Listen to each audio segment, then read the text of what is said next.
Have you guys ever wanted to use nymphs, but you just can't do the fly rod yet? Well, in today's video, we're going to be talking about how to use nymphs on a spinning rod with a float. It is a very effective strategy, in my opinion, sometimes more effective than fly fishing with it. We're going to kind of go over the rig and why I love it so much and hopefully catch a couple fish in between. So let's get into it.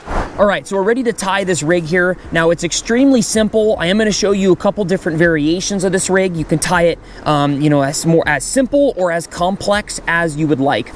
But it all starts with your float. Now this guy right here, this is basically they call it like a water bubble float.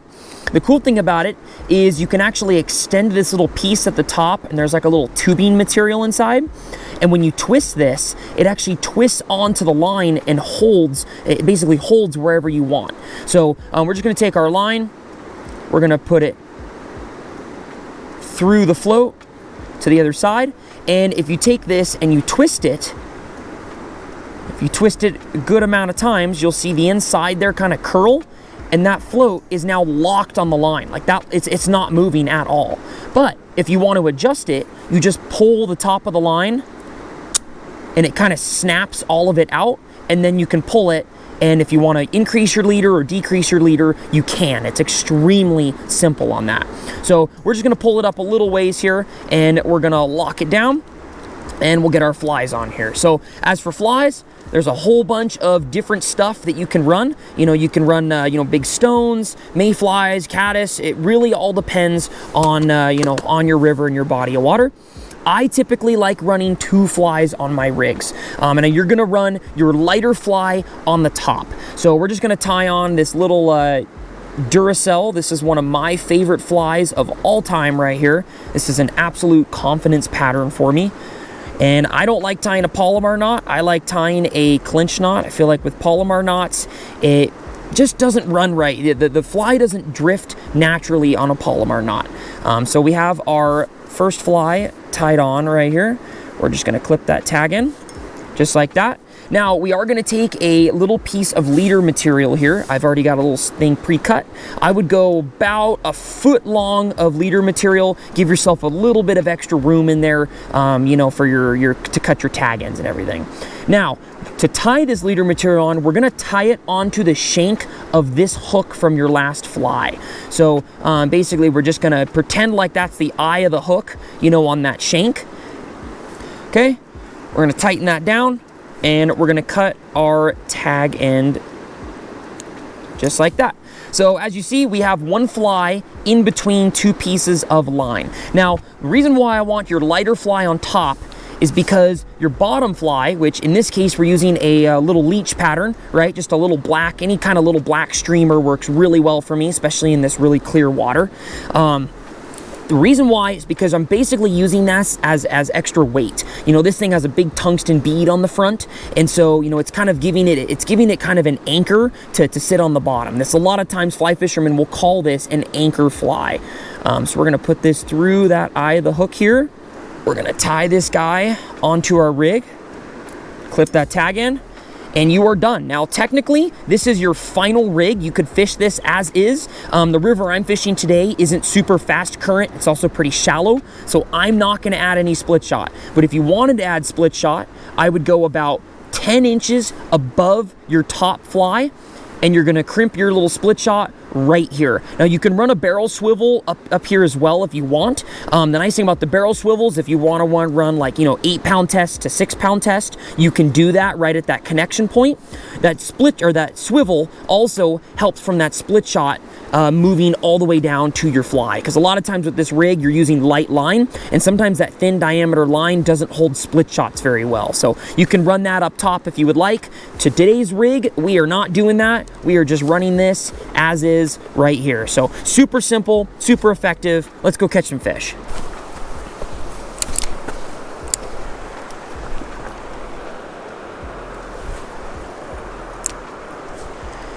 Ooh, I am seeing fish rising in this spot, which is always a good sign. Oh, there we are. That was quick. One rule of thumb I heard a long time ago, and I think about it a lot, is for every fish you see rising on top, there's 1 or 2 more below him. Oh, and he's off right there in front of me. That was a little nicer fish. All right, let's see if we can get another fish using this technique here. Woo. There's just this fast, little faster water, and then there's just this calm spot right in between that fast water. And every time, it seems like every time I can get my float in that spot, it's a fish. And it's really nice to use flies, right, and a technique, you know, on a spot like today, because you don't really have to worry about rebaiting all the time. You know, you can just cast out there, right, make sure your line is, you know, doesn't have any nicks in it, and then make another cast. So barbless should come right out. Peace, buddy. And if you're imitating bugs, I feel like it's not as important to do this. But in my case, I have a little balanced leech, or I think it's just a regular leech pattern on the end of my setup. And one thing that's really effective on that is to actually twitch it and give it a little bit of movement and kind of swim it back in. You know, if you guys notice, as I mend my line, I've been kind of moving my setup a little bit, you know, just kind of flicking that float a little. And it is giving that thing a little bit more movement under there. Another thing, you guys, a couple of you have kind of mentioned to me, I did a video previously using flies and a bobber. And I actually just showed you a great demonstration of what I'm about to talk about on that, is setting the hook when you have a takedown on a fly. Because of that clear bobber, it makes hook sets very tricky. So you want to give the fish, at least with a float like this, I want to give the fish a second or two to let that bobber go down before you're actually setting the hook. Just like that. If you guys see, right, I let that bobber go down for a second and then I swung up. And I feel like your hookups, you know, your hook to land ratio is a lot better that way versus just right away ripping into it, you know, as fast as possible. Another little stalker. This one's a little bigger, and he hit the top fly. He did not hit our little leech down there. There we go. He is feisty this morning. We have a Duracell today on the top. Woo. Oh, squirmy guy. We'll let him get out of here. See ya, buddy. He hit our Duracell on the top fly, but it seems like most of the fish today have been chasing that little leech on the bottom. But either way, this is I love this little combo right here. We are fishing really clear water today too, so I really like that black. It, you know, it moves well in the current. No, obviously in this spot, as you guys have, you know, kind of seen, depth-wise, I'm kind of perfect right now. Like, it's the perfect, you know, distance where I'm not snagging a whole bunch on the bottom, but I'm still running pretty close, obviously, to where the fish are. But that is going to be something you guys are going to have to adjust depending on the hole, right? You may have to add split shot. You may have to take split shot away. You know, you're going to have to adjust. And that's why I like these floats specifically, is because they do, you can, you know, it's really easy to adjust these things up and down. You know, and change your spot in the water column. Oh, that was a perfect drift right there. Knew it.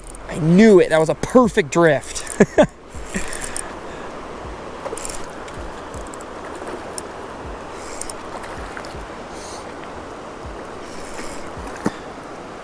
This is a good looking little fish right here. I think he's pretty camera worthy for you guys.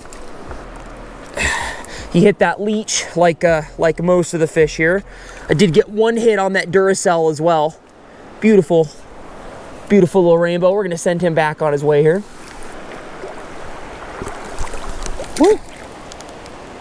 And there he goes. As you guys can tell, this is an extremely effective technique. It works really well in clear water, on finicky fish. You know, there's a whole bunch of different scenarios where I would actually prefer to run flies over bait and a whole bunch of other stuff. Sometimes it's really tough to fly fish certain areas, and that's why being able to do this on a spinning rod is a nice backup option to have. So hopefully you guys learned something in today's video. I do have two more right here. If you guys enjoyed this one, I think you're really gonna enjoy these as well. Hopefully you guys got a kick out of today's adventure. See you guys next time on Humbug Videos.